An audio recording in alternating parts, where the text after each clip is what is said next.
Dopo la segnalazione di un nostro telespettatore che lamentava la pericolosità di alcuni tratti di marciapiede in via Egher a Mussolente, siamo andati dal sindaco Cristiano Montagnier per sottoporre alla sua attenzione il problema.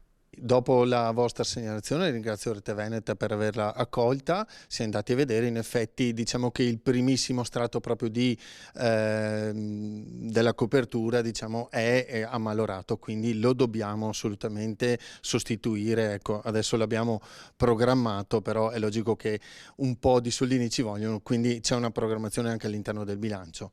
Detto questo, è la prima segnalazione che arriva perché in comune non sono mai arrivate per quel pezzo diciamo i marciapiedi, ci sono altri che devono essere attenzionati, questo ne siamo assolutamente sicuri.